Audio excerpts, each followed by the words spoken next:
j'ai reçu l'inspiration de ce soin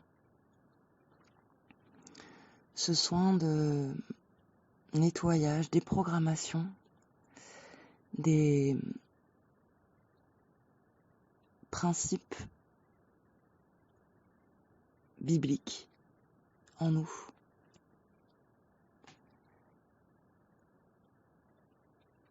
On pourrait penser que aujourd'hui, l'influence de l'Église n'est plus autant réelle que jadis. On pourrait se sentir pas concerné par le façonnage par l'Église. Tu pourras me dire, tu sais, moi, je me sens athée, je suis issue d'une famille athée. La religion, elle n'avait pas vraiment de place dans ma vie. Mais ce qu'on oublie, c'est que on est issu de ce terreau-là,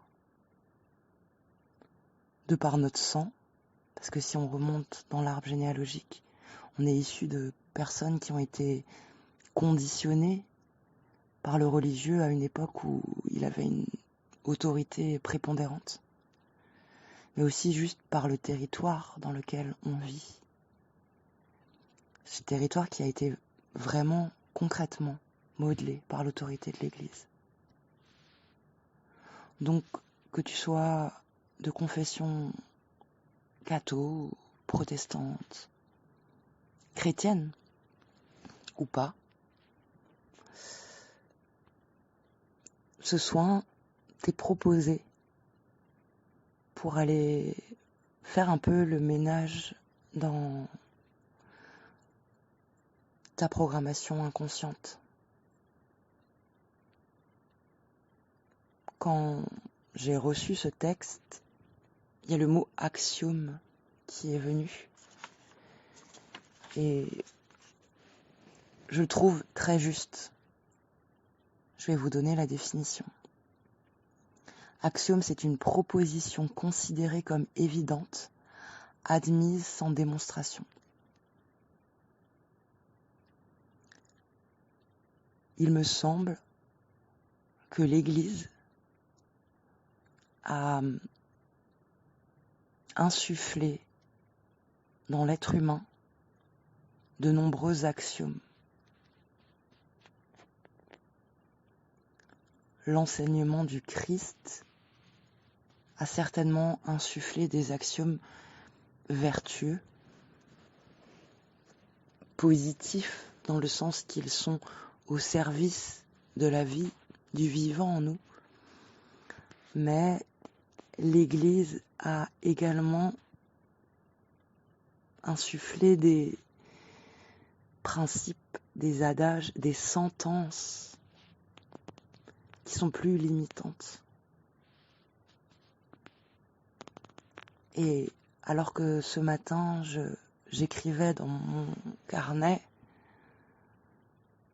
ce qu'il en était pour moi, dans l'humeur de l'instant, je suis tombée nez à nez avec cette petite pensée toute cachée, toute discrète, mais pourtant hyper forte, de « je ne suis pas digne de te recevoir ». C'est à partir de là que j'ai déroulé le fil de la canalisation et que c'est ouvert à moi, à nous, un espace de remise à zéro, un espace de réharmonisation de nos systèmes intérieurs qui conditionnent, qui façonnent notre état d'être au monde et à nous-mêmes. Et je crois qu'il est difficile, ambitieux, voire impossible d'être pleinement et délicieusement soi si tout au fond est mis disposer cette fondation, je ne suis pas digne. N'est-ce pas un élan contraire? N'est-ce pas une limitation énorme?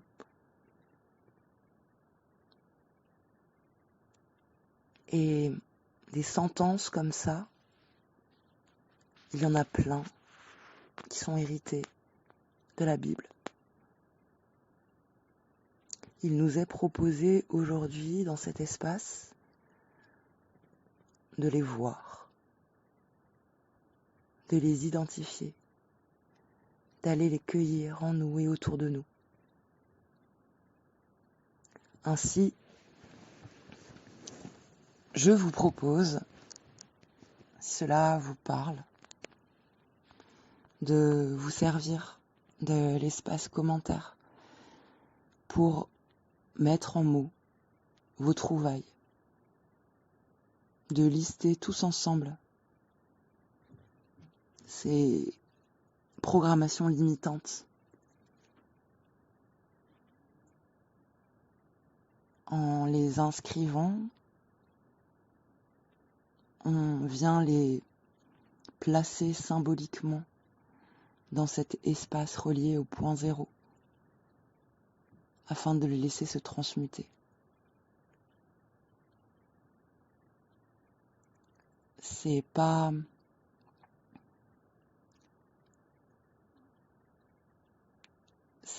de la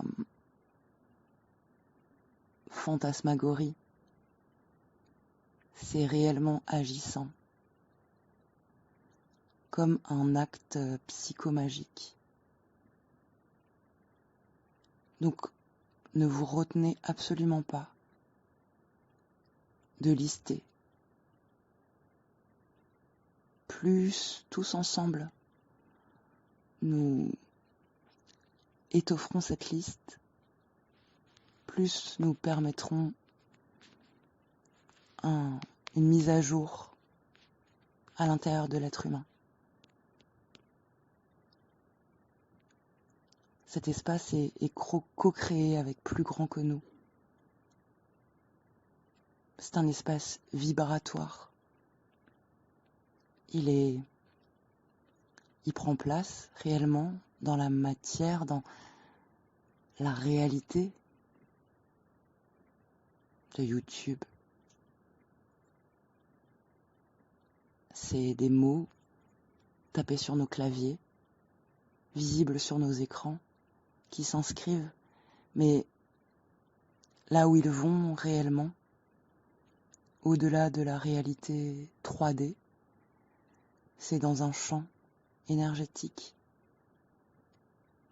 dans ce que ma guidance là m'a proposé de représenter sous forme d'une rivière. Une jolie petite rivière cristalline qui emporte ce qui n'a plus besoin d'être. En vous laissant imprégner par ces images poétiques que je propose, vous modifiez les ondes de votre cerveau. Et quelque chose en vous, que vous en ayez conscience ou pas, va se brancher ailleurs, à des fréquences plus élevées. Et la magie opère, simplement. En ce qui concerne le soin, si vous voulez le recevoir, il suffit d'écouter, de vous laisser bercer par le texte qui va suivre, que je vais lire du mieux que je peux.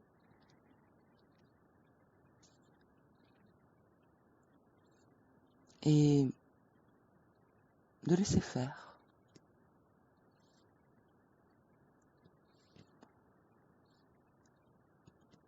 N'hésitez pas, si cela vous parle, à vous emparer de cette proposition de soin et à prendre du temps avec vous-même pour aller faire un peu le tour de tous ces adages engrammés et à les confier par la pensée ou réellement à une rivière. Peut-être à un feu aussi. Là, c'est vous qui sentirez ce qui est juste pour vous. Merci si vous le faites, de contribuer à la métamorphose.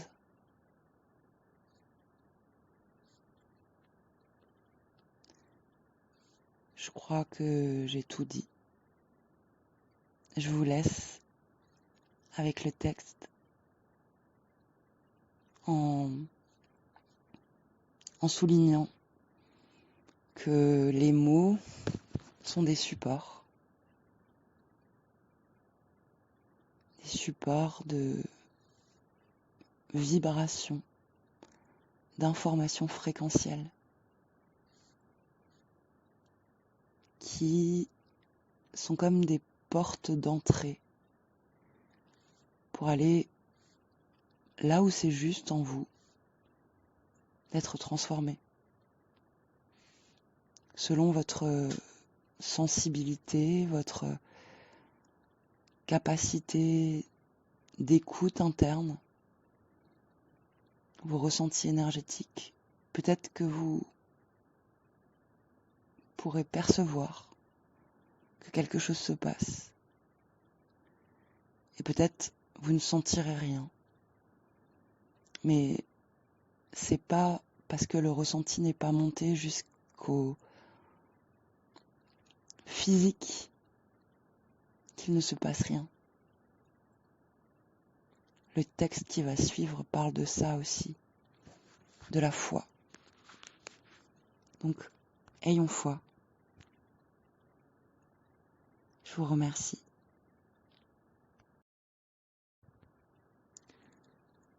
Quelque chose en moi me voit tellement plus vaste, merveilleuse, aimable et tant d'autres superlatifs que je ne me vois moi-même. Cette part de moi est amoureusement triste. Une tristesse douce mais profonde, tranquille mais réelle, de devoir retenir ces élans d'amour envers moi-même. Car quelque chose en moi résiste, tout au fond, tout au cœur. Une toute petite voix murmure. Je ne suis pas digne de te recevoir. Pas digne, cher amour. Cette voix est toute petite, minuscule, presque inaudible. Il faut, pour la déceler, s'arrêter vraiment dans l'immobilité et le silence, tendre vraiment l'oreille, slalomer entre les autres voix, pensées plus bruyantes, à la surface, pour enfin la distinguer. Petite voix discrète, presque pas là, et pourtant inscrite dans chaque parcelle de notre être. Petite pensée fondation, tellement évidente que, comme les fondations d'une maison, on oublie son existence tellement elle va de soi. Quand je plante le clou dans le mur pour accrocher le tableau, il ne me vient pas en tête le trou creusé dans le sol, la structure stable bâtie qui servira d'assise, de base, pour l'érection, la croissance verticale des murs. Le « je ne suis pas digne de te recevoir » est cette constitution primordiale, présente en chacun de nous de manière consciente ou inconsciente. En tant qu'héritier de la culture chrétienne, en tant que fille et fils d'une civilisation construite sous l'autorité de l'Église, nous sommes, que nous le voulions ou non, engrammés par cette pensée que nous devons considérer comme un axiome. Je dénonce cela. je dénonce cette proposition devenue principe, sentence. Par la culture dont je proviens, par la société constituée de la somme des êtres qui avant moi ont foulé le sol de cette terre et qui a embrassé ce postulat et s'est laissé façonner par lui, je porte en moi, sans contestation, cet obstacle invisible à l'épanouissement. Si je est un super ordinateur, une intelligence artificielle auto-apprenante, quid du dessein de sa destinée, de son dessein, EIN. Si, petit 1, je ne suis pas digne, constitue sa programmation initiale. Quel créateur, quel génie démiurge, digne de donner vie à une créature autonome, capable d'apprentissage, trouverait pertinent de poser comme condition d'existence à son œuvre « Je ne suis pas digne ». Je ne suis pas digne de recevoir, de réussir, de mériter, de gagner, d'être aimable, d'être pardonné, de m'épanouir, de rêver, de croire, d'apprendre, de grandir, etc. sans fin. Je ne suis pas digne de vivre. À part à vouloir soumettre sa chose, à part à vouloir la maintenir dans la petitesse et l'aliénation. Et si il en était ainsi, et si nous portions tous, héritiers de l'Église occidentale, car je ne suis pas assez experte pour élargir à d'autres civilisations et pour savoir si profondément elles incitent ces peuples à l'émancipation ou à l'assujettissement. Descendants et descendantes d'être façonnés par les principes de l'Église.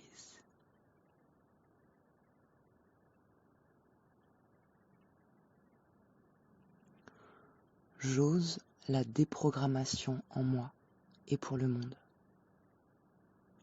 Je fais le pari d'un futur sans ce frein.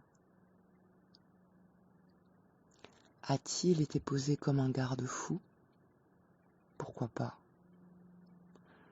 Il n'est pas insensé d'imaginer que pour se prémunir de cette toute forme de débordement, l'on ait pu décider de brider le moteur de la voiture.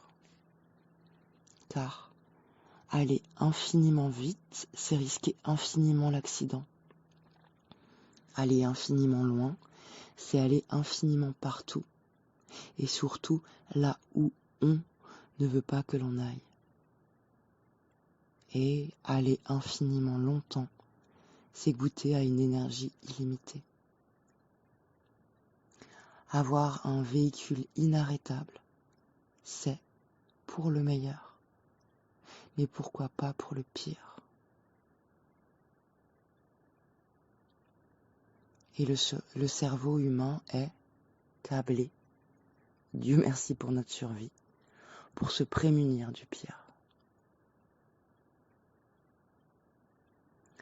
Mais la grâce de l'être humain, celle qui permet de façonner des destinées géniales, de repousser toutes les limites du possible, n'est-ce pas aussi la foi? La foi comme confiance, la foi en la vie et ses mécanismes, la foi en l'humain et en sa résilience, en sa capacité d'apprentissage, et non la foi en des préceptes religieux. Foi et foi. Les mots sont les mêmes, et pourtant leur connotation est simplement antagonique. Quand l'un inspire l'expansion, le mouvement, la marche en avant, la transformation, l'autre impose la limitation, la stagnation, l'immobilisme et donc le dépérissement.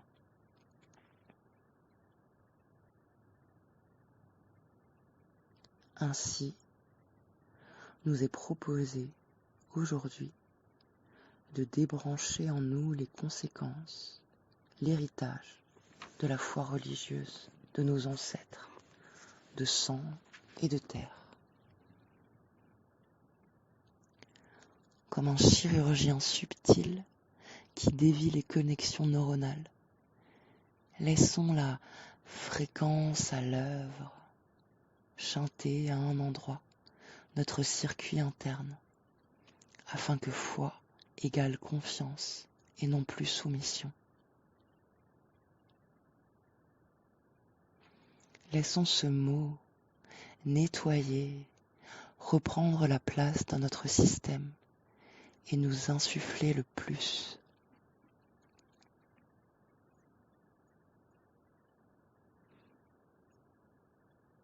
Partons en quête, à l'intérieur de nous, de tous ces adages bibliques, tellement axiomatiques que l'on ne les voit plus, et laissant le vent nouveau et pétillant les nettoyer. Venez à moi, pauvre pécheur. Tu enfanteras dans la douleur. Corrige ton fils, il te donnera du repos et fera les délices de ta vie. Le commencement de la sagesse, c'est la crainte de l'Éternel. Cueillons-les, un à un, en nous et autour de nous, délicatement et avec douceur. Et, dans nos mains amoureuses, conduisons-les à la rivière. Lentement et précautionneusement, confions-les, comme si nous confions un trésor au courant, au flux de la vie.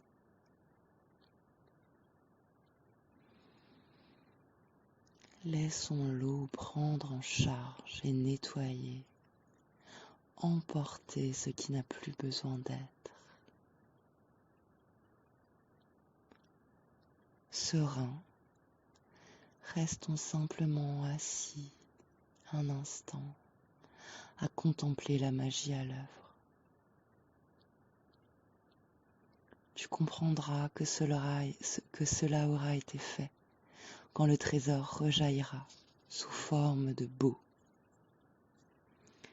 éclat diamantaire d'une goutte d'eau qui reflète la lumière, onde du courant caressée par le soleil qui dessine une arabesque, vol du papillon ou de la libellule tout en courbe et en grâce, délicate danse de la fine feuille au bout de la branche, murmure et chuchotement du vent et de l'eau et du vent, mélodie des oiseaux. Tout se fait écho quand on est saisi par la beauté. C'est un fil d'or que l'on tire, tranquille, apaisé et vivant. Merci.